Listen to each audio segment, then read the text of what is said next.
কখনোই সরাসরি মুসলিম খেলাফার অংশ ছিল না। হয়তো বিদ্রোহী ছিল, নতুবা স্বতন্ত্র খেলাফা ছিল।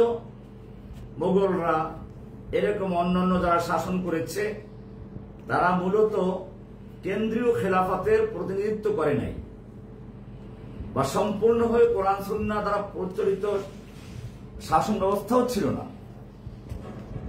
যে কারণে এদেশের মানুষ প্রথম থেকেই কোরআন ও হাদিসের সঠিক জ্ঞান থেকে অনেক দূরে ছিল। তারপরেও যতটুকু ছিল, ইংরেজদের এদেশ দখল করে নেওয়ার পরে একসময় মাদ্রাসা মসজিদ পুড়িয়ে দেওয়া হলো, কোরআন পুড়িয়ে দেওয়া হলো, মসজিদগুলোকে ঘোড়ার আস্তাবল বানানো হলো, ওলামায়ে কেরামদেরকে গাছের সঙ্গে ফাঁসি দিয়ে ঝুলিয়ে রাখা হলো। আপনারা জানেন ভারতের থানা ভবন, এই থানা ভবনকে কেন্দ্র করে মুসলিমদের একটা স্বাধীন রাষ্ট্র গঠন হয়েছিল, যার আমিরুল মুমিনিন ছিলেন হাজী ইমদাদুল্লাহ মুহাজিরে মক্কি রাহিমাহুল্লাহ, যার প্রধান বিচারপতি ছিলেন আল্লামা রশিদ আহমদ গঙ্গুহি রহমতুল্লাহ আলাইহি, যার সিফা সালার ছিলেন কাসেম নানতবী রহমতুল্লাহ আলাইহি, যিনি পরবর্তীতে দারুল উলুম দেওবন্দের প্রতিষ্ঠাতা। এরকম ভাবে একটি ইসলামী রাষ্ট্র তারা গঠন করতে সক্ষম হয়েছিলেন। কিন্তু সবসময় ঘরের শত্রু বিভীষণ কথা আছে, একদল মুনাফিকের, একদল কুচক্রী দালালদের ষড়যন্ত্রের কারণে সেই খেলাফত ব্যবস্থা ধ্বংসের মুখে পতিত হয়। ইংরেজদের আক্রমণে সৈয়দ আহমদ বেরেলভী রহমতুল্লাহ আলাইহি, হাফেজ জামিন শহীদ রহমতুল্লাহ আলাইহি শাহাদাত বরণ করেন এবং আমিরুল মুমিনিন ইমদাদুল্লাহ মুহাজিরে মক্কি রহমতুল্লাহ আলাইহি হিজরত করে মক্কায় চলে যান, যে কারণে তাকে মুহাজিরে মক্কি বলা হয়।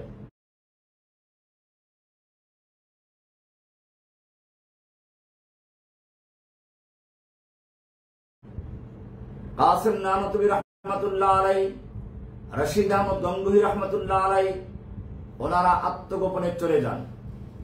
পরবর্তীতে ইংরেজরা যখন সাধারণ ক্ষমা ঘোষণা করল, তখন তারা বেরিয়ে আসলেন, চিন্তা করলেন এভাবে এখন আর যুদ্ধ করে এদেশে ইংরেজদের মোকাবেলা করা সম্ভব নয়, তাহলে আমরা কি করতে পারি।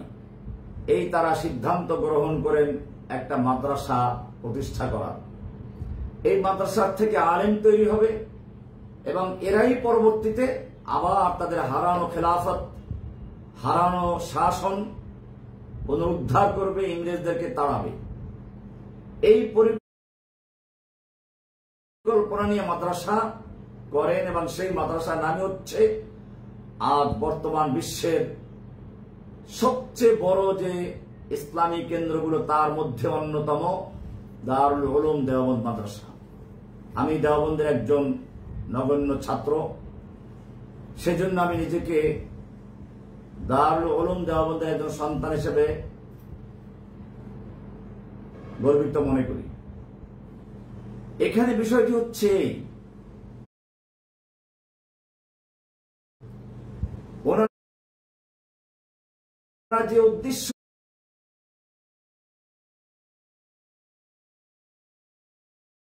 তখন মাদ্রাসা করেছিলেন, পরবর্তীতে তাই হয়েছিল। পরবর্তীতে ভারতে যতগুলো আন্দোলন হয়েছে, ইংরেজ খেদাও আন্দোলন, রেশমি রুমাল আন্দোলন, খেলাফত আন্দোলন, ওলামায়ে হিন্দ, এই সবগুলোই সেই দেওবন্দের ছাত্রদের দ্বারাই হয়েছে। আমি আজকে আসলে সেই ইতিহাস বলতে বসি নাই, সেজন্য ইঙ্গিত দিচ্ছে একটা বিশেষ কারণে। সেই সময় তারা মাদ্রাসা তৈরি করে ইসলামকে যে টিকিয়ে রেখেছেন, ইসলামের নামটাকে যে ধরে রেখেছেন, এই জন্য তাদেরকে ধন্যবাদ জানানো উচিত। মনে করুন বর্তমানে চীন দেশের উইগর মুসলিমদের অবস্থা কি।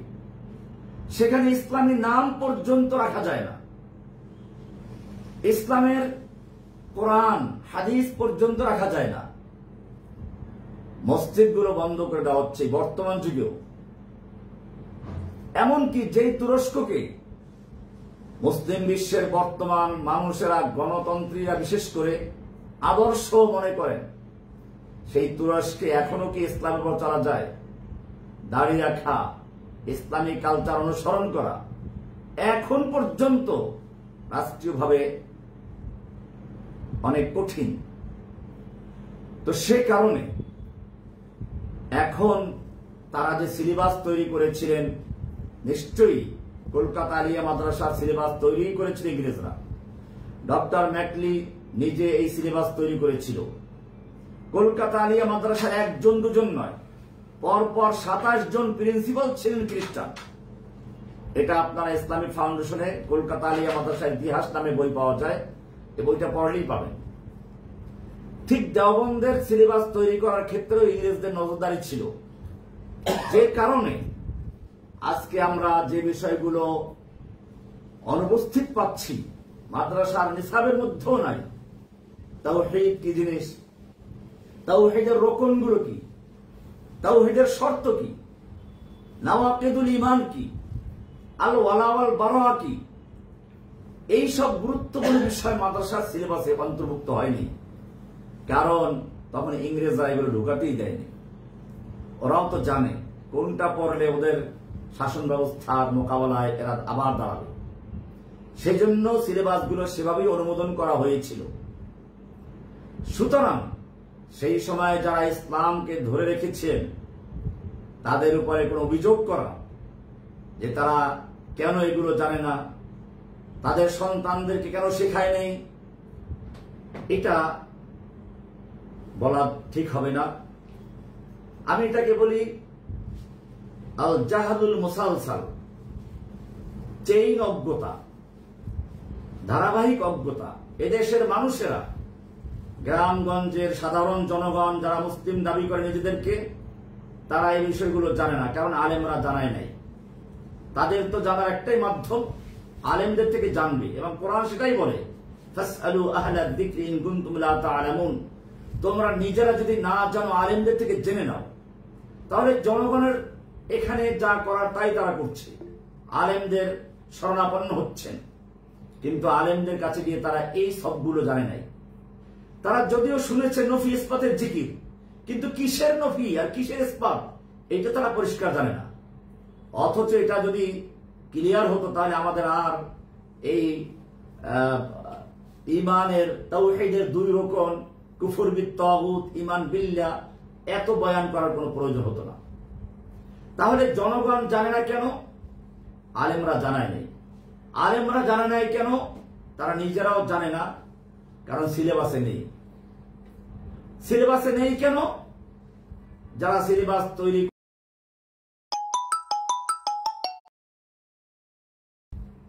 হাসিনার একটু কুদানি খেয়েই আপনারা ভয় পেয়ে ইসলামের তাবিল করা শুরু করেছেন। আর ওই সময় ইংরেজদের তারা ফাঁসির কাছে ঝুলিয়ে রেখেছে, গাছের সঙ্গে ঝুলিয়ে রেখেছে, মাসকে মাস এক একজন আলেম ফাঁসিতে ঝুলে আছে। ডক্টর টাউনসন লিখেছে দিল্লির চাঁদনি চক থেকে খয়বর পর্যন্ত, ট্যাঙ্ক রোড থেকে আর এক শহর পর্যন্ত পুরা রাস্তার দুধারে এমন কোন গাছ ছিল না যেই গাছের প্রত্যেকটা ডালে ডালে এক একজন আলেমকে ফাঁসিতে ঝুলানো হয়েছিল। ওলামায়ে কেরামদেরকে জীবিত অবস্থায় শুকরের চামড়ার ভিতরে ঢুকিয়ে ঘোড়ার পায়ের সঙ্গে বেঁধে দিয়ে তারপরে দৌড়ানো হতো। এভাবে নির্যাতন করে করে আলেমদের হত্যা করা হয়েছে। সেই সময় যারা এই মাদ্রাসা তৈরি করে ইসলামকে টিকিয়ে রেখেছেন, আমরা যদি তাদের উপর অভিযোগ করি তারা কেন উসুলে তাকফির ঢুকায় নাই, কেন নাওয়াকিদুল ঈমানের অংশ ঢুকায় নেই, কেন তারা তাওহীদের দুই রকম প্রকাশ করে নাই, এটা আমাদের জন্য ঈমান ক্ষতিকর বলে